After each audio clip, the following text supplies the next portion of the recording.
Tidak ada sesuatu yang direndahkan kecuali Allah yang akan mengangkat.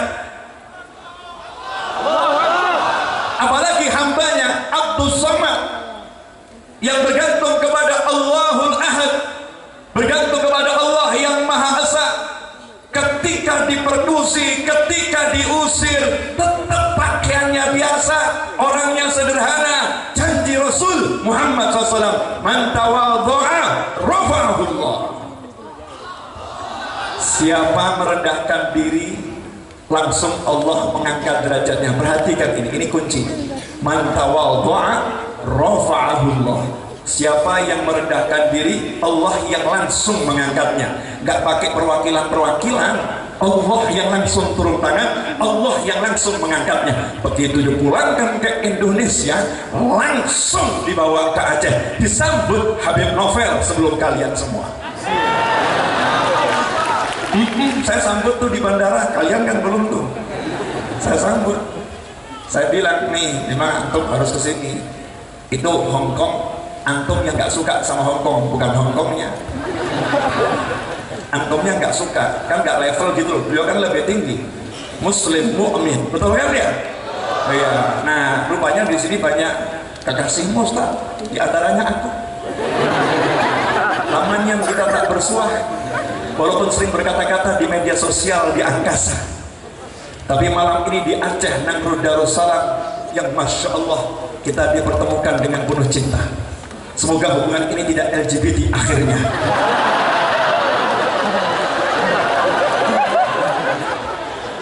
Mudah-mudahan gak LGBT Ustaz. Nih akhir-akhirnya anak-anak muda nih ngeri. Anak-anak muda nggak? Ngeri. Makanya tuh yang pengen nikah, yang pengen kawin. Paham maksudnya? Temuin orang tuanya, bilang, Pak, I love her so much, please nikahkan kami. Kalau bapaknya nggak mau nikahkan, kabur saja, nikah. Itu lebih baik daripada engkau kumpul-kumpul dan berzina. Na'udzubillah min. Nikah ya akhi, nikah itu enak. Ada lagunya kayak nikah ya akhi itu. Nikah itu enak. Kurang 2 menit. Boleh ya, 2 menit lagi ya. Boleh kan? Saya tuh biasanya standar ceramah minimal 2 jam Ustaz. Khusus di Aceh 20 menit. Diskonnya itu banyak banget ya. Jadi saya senang tuh, alhamdulillah, biasanya 2 jam jadi 20 menit. Yes. Nikmatnya luar biasa. Nah, nikah aja, mau nikah itu mudah. Kalau saya nanti jadi presiden tahun 4000 Masehi. Sorry Pak, kita gak level Pak. Bapak cuma gubernur, saya nekat Pak calon presiden. Tahun 4000 Masehi. Tahun 4000 Masehi. Kenapa saya pengen 4000 Masehi? Karena 2019 rakyatnya masih ada dan saya yang modelnya begini, repot. Kalau 4000 Masehi semua isdet, kemungkinan besar udah kiamat gitu kan. Kalau saya jadi presiden tahun 4000 Masehi, undang-undang yang pertama kali saya rubah adalah undang-undang pernikahan. Undang-undang pernikahan. 1, kalau ada perempuan usia baligh belum menikah, orang tuanya saya penjara 20 tahun.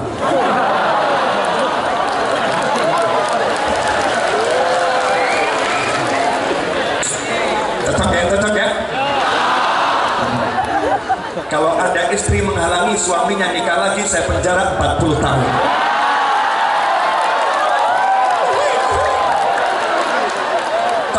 Cocok? Sabar. Ini presiden baru mengumumkan visi dan misi, belum selesai. 2 menit mau mengumumkan visi dan misi calon presiden tahun 4000 Masehi. Saya akan nekat. Ini ambil start awal ini.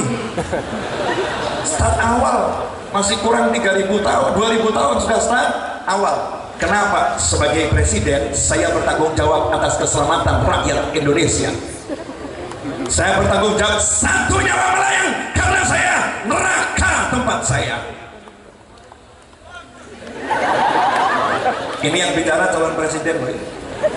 Kalau ada rakyat saya meninggal sia-sia karena saya tidak bisa memberikan aturan yang jelas, kesejahteraan yang jelas, ngeri.com kawan. Makanya kalian suka nggak suka calon presiden yang satu ini akan berubah tuh undang-undang pernikahan. Yang penting nggak berubah undang-undang dasar 45. Undang-undang dasar 45 pun dibuat amandemennya. Betul, betul. Iya, itu undang-undang dibuat manusia, tapi milik leluhur itu sakral buat saya. Saya nggak mau main-main undang-undang dasar 45. Tapi kalau undang-undang pernikahan dibuat oleh orang-orang yang bisa buat undang-undang, saya pun akan berjuang untuk membuat undang-undang karena saya punya orang-orang yang ahli undang-undang. Anda salah satunya. Halo. Oke Bu, biar Ibu nggak penasaran kenapa gitu ya Bu ya. Jangan marah ya Bu. Nah, nanti kalau marah tolong saya dikeroyok ya. Kalau Ibu yang keroyok saya siap. Kalau bapak-bapak saya nggak siap. Begini kawan-kawan, mohon maaf. Kan sudah nggak mungkin Nabi kita keliru, mungkin nggak? Rasul kita keliru, mungkin nggak? Percaya nggak sama Rasulullah? Yakin nggak sama Rasulullah? Percuma Anda bangun infrastruktur sebagus apapun, gedung sehebat apapun, tapi kalau kita sebagai masyarakat tidak ada aturan yang jelas, tidak ada hukum yang kuat, kemudian membiarkan perzinahan, membiarkan kumpul kambing. Kalau kebun terlalu besar, kan suka-suka saya buat istilah, siapa tahu jadi tren. Kita biarkan hal-hal yang dilarang Allah. Ingat itu, Nabi kita pasti benar, Rasul kita pasti benar, Sallallahu alaihi wasallam. Beliau telah menyatakan kalau udah tampak itu perzinahan, maka Allah akan turunkan gempa bumi di sana dan di sini. Percuma saya membangun kalau zina dibiarkan, akhirnya gempa terjadi di mana-mana. Betul, betul. Kalau salah saya nggak berani ngomong. Di sini ulama, pejabat, polisi,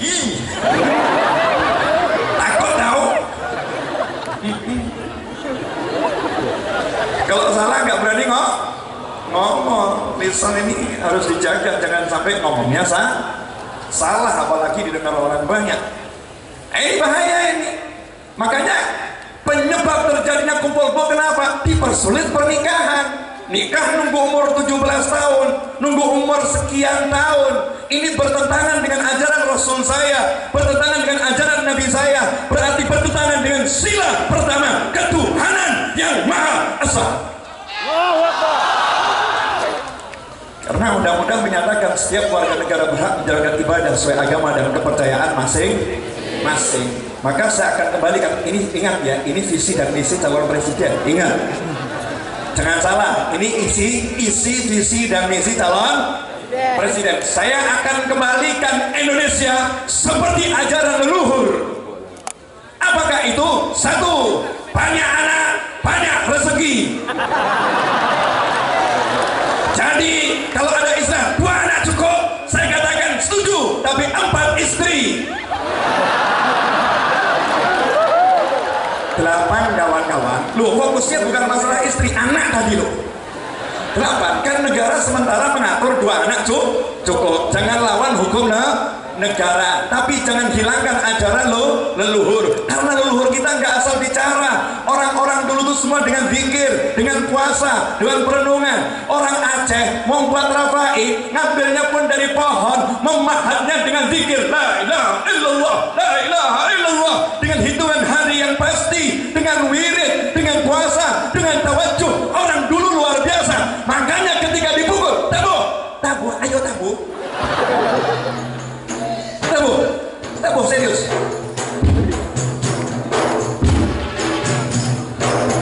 La ilaha illallah, la ilaha illallah, la ilaha illallah, la ilaha illallah, la ilaha illallah. Kasih pukulan terbaikmu.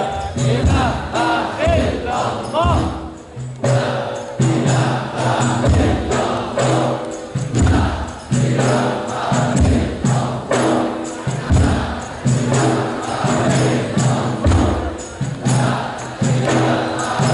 Illallah, la ilaha illallah. Cukup ya, nanti jadinya 30 menit ya.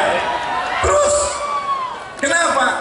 Karena yang terjadi adalah pria-pria akan menikah kepada wanita dengan sembunyi-sembunyi, sehingga kaum wanita dirugikan secara hukum negara, tidak mendapatkan pengakuan, tidak mendapatkan haknya, tidak bisa mendapatkan warisan.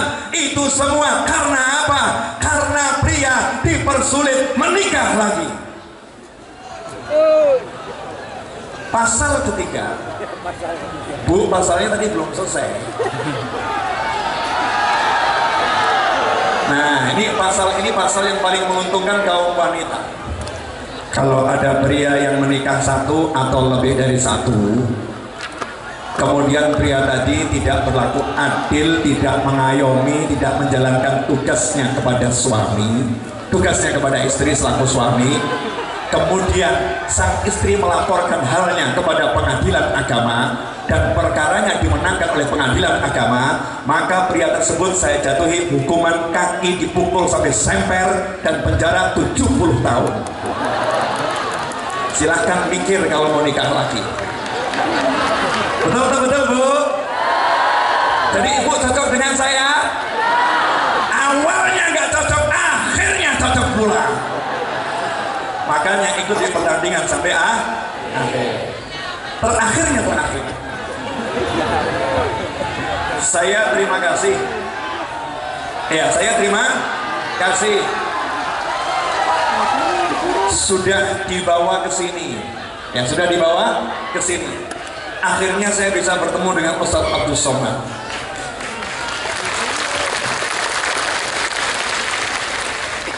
Presiden tuh jam terbangnya kalah dengan beliau. Mau ketemu presiden mudah, ketemu Abdul Somad susah. Kenapa? Karena tiap hari beliau keliling ke sana dan ke sini, keliling ke sana dan ke sini, sampai mengorbankan lelahnya, capeknya demi Anda semua. Mudah-mudahan beliau tambah ganteng, tambah sehat, tambah pintar, tambah menyenangkan. Jadi yang musuhin semakin sakit hati, yang gak suka semakin stres, yang gak suka akhirnya putus asa, dan ujung-ujungnya gantung diri. Kok amin ngawur? Nah, ini beliau ini banyak yang gak suka. Kenapa? Karena beliau disukai Allah Subhanahu wa Ta'ala. Sudah menjadi suratan, siapapun yang dicintai Allah, siapapun yang disukai Allah pasti diuji. Rakyat Aceh disukai Allah, masyarakat Aceh disukai Allah, maka Allah berikan ujian namanya tsunami. Itu bukti Allah cinta kepada Anda semua.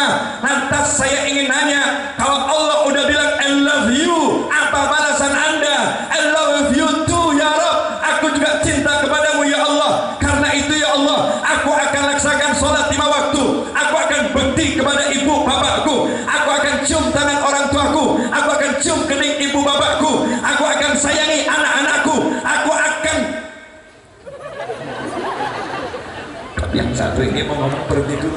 Bab istri Pak, aku akan jadikan istriku ratu di negeriku.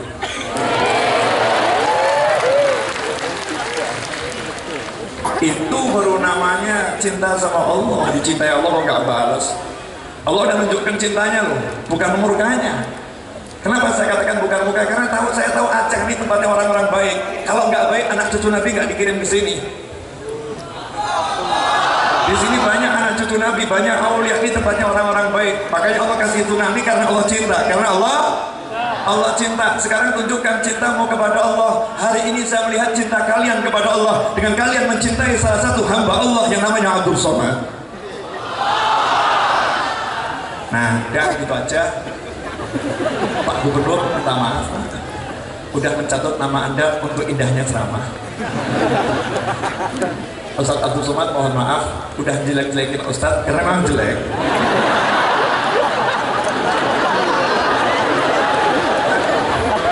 Tapi yang penting ini loh, Ustadz kan bahagia semua gitu kan ya.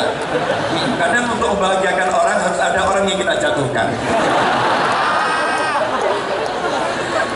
Terima kasih, mudah-mudahan barokah manfaat. Mohon maaf. Wassalamualaikum warahmatullahi wabarakatuh.